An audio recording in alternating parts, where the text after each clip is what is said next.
നിമിഷപ്രിയ ചെയ്തിരിക്കുന്നത് cold blooded murder ആണ് എന്നും ഫസ്റ്റ് റേറ്റ് ക്രൈം ആണ് എന്ന കാര്യത്തിലും പൂർണ്ണമായിട്ടുള്ള ബോധ്യത്തിന്റെ അടിസ്ഥാനത്തിലാണ് ഞാൻ സംസാരിക്കുന്നത്. അപ്പൊ അങ്ങനെയുള്ള ഒരാളിനെ മറ്റുള്ള ആൾക്കാർ ശ്രമിച്ചോട്ടെ. ഈ രക്ഷാപ്രവർത്തനങ്ങളെ അംഗീകരിക്കുന്നതില്ലെന്നാണോ? തീർച്ചയായിട്ടും. കാരണം പക്ഷെ ആ കേസിൽ ആ ഒരു വാദം പോലും ഈ കോർട്ടിൽ വന്നതാണ്. അതായത് യമനിലെ നിയമം അനുസരിച്ച് നമ്മളൊരു വാദം മുന്നോട്ട് വെക്കുന്ന സമയത്ത്, പ്രത്യേകിച്ച് ഇത്തരത്തിലുള്ള ക്യാപിറ്റൽ കേസുകളിൽ, നമ്മുടെ ഭാഗത്തു നിന്നുള്ള ടെസ്റ്റിമണി എന്ന് പറയുന്നത് നമ്മുടേത് മാത്രമായതുകൊണ്ട് കാര്യമില്ല. അവിടുത്തെ ലീഗൽ സിസ്റ്റം അനുസരിച്ചതിന് ശേഷം കൊറാബറേറ്റ് ചെയ്യുന്ന സ്ട്രോങ്ങർ എവിഡൻസ് ഉണ്ടാകണം ഇത്തരത്തിലുള്ള ക്യാപിറ്റൽ കേസുകളിൽ. നിമിഷപ്രിയയുടെ കാര്യത്തിൽ അത്തരത്തിലുള്ള കേസുകൾ ഉണ്ടായിരുന്നില്ല. അവർക്ക് എന്തെങ്കിലും തരത്തിലുള്ള തെളിവുകൾ പ്രൊഡ്യൂസ് ചെയ്യാനായിട്ട് കഴിഞ്ഞില്ല, മെഡിക്കൽ റെക്കോർഡുകൾ പ്രൊഡ്യൂസ് ചെയ്യാനായിട്ട് കഴിഞ്ഞില്ല, വിറ്റ്നസ് ടെസ്റ്റിമണി ഉണ്ടായിരുന്നില്ല. ഒരിക്കലും ആത്മരക്ഷാർത്ഥം ചെയ്യുന്ന ഒരു കുറ്റകൃത്യത്തിൽ നമ്മൾ വളരെ ഇന്റൻഷനൽ ആയിട്ട് ഒരാളിന് ഇപ്പോൾ മരുന്ന് ഓവർഡോസ് കൊടുക്കുക, അത് അവരുടെ പ്രവൃത്തിയെ തന്നെ അവർ റിസ്ക് ചെയ്യുകയാണ്. അവരൊരു നേഴ്സാണ്. ഒരു മനുഷ്യനെ സഹായിക്കുന്നതിന്, ജീവൻ രക്ഷിക്കുന്നതിന് വേണ്ടിയിട്ട് തന്റെ സ്കിൽ ഉപയോഗിക്കുക, തന്റെ അറിവ് ഉപയോഗിക്കുക, അതാണ് അവർ ചെയ്യേണ്ടിയിരുന്നത്.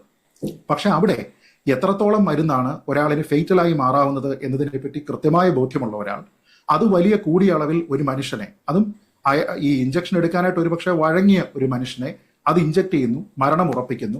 ഇനി എന്തെങ്കിലും തരത്തിൽ അവർക്ക് കുറെ ബുദ്ധിമുട്ടുകൾ അനുഭവിച്ചിരുന്നെങ്കിൽ, നമ്മളിപ്പോൾ പല കഥകൾ കേൾക്കുന്നുണ്ട്, അവരെ പീഡിപ്പിക്കുന്നുണ്ടായിരുന്നു, അവരുടെ പാസ്പോർട്ട് തടഞ്ഞു വെക്കുന്നുണ്ട്, ഇതൊക്കെ സത്യമാണെന്ന് തന്നെ കരുതിക്കോളും. പക്ഷെ അങ്ങനെയാണ് എങ്കിലും അവരുടെ പ്രതിരോധം എന്ന് പറയുന്നത് തുടങ്ങുന്നതും അവസാനിക്കുന്നതും ആ മനുഷ്യന്റെ കൊലപാതകത്തിലാണ്. അതിനുശേഷം ചെയ്തിരിക്കുന്ന പ്രവൃത്തിയാണ് ഇതിലേറ്റവും ഹീനമായി മാറിയിരിക്കുന്നത്. ഒരു മനുഷ്യനെ കൊന്നതിന് ശേഷം ആ മൃതശരീരത്തിനോട് യാതൊരു വിധത്തിലുള്ള മര്യാദയും കാണിക്കാതെ അതിനെ കണ്ടം തുണ്ടം മുറിച്ചതിന് ശേഷം അതിനെ ഉപേക്ഷിച്ചിട്ട് അവിടെ നിന്ന് രക്ഷപ്പെടാനായിട്ട് ഒരാൾ ശ്രമിച്ചു എന്ന് പറഞ്ഞാൽ എന്ത് തരത്തിലുള്ള മലയാളി മാപ്പാണ് അത് അർഹിക്കുന്നതെന്ന് എനിക്ക് മനസ്സിലാക്കിയുടെ സഹായിയായി നിന്ന ഹനാൻ എന്ന വിളിപ്പേരുള്ള വ്യക്തി, മറ്റൊരു നേഴ്സ്, ഈ മൃതദേഹത്തിനെ കണ്ടം തുണ്ടം വെട്ടാൻ സഹായിച്ചയാൾ ഒരു യമനി സിറ്റിസൺ ആണ്. ആ യമനി സിറ്റിസണും അവിടെ ജീവപര്യന്തം ശിക്ഷ കിട്ടി. എന്തുകൊണ്ടാണ് ജീവപര്യന്തമായത് എന്ന് വെച്ചാൽ അവർക്ക് ഇയാളെ കൊല്ലാനുള്ള ഡയറക്റ്റ് ആയിട്ടുള്ള കാരണങ്ങൾ ഉണ്ടായിരുന്നില്ല എന്നതുകൊണ്ടാണ്.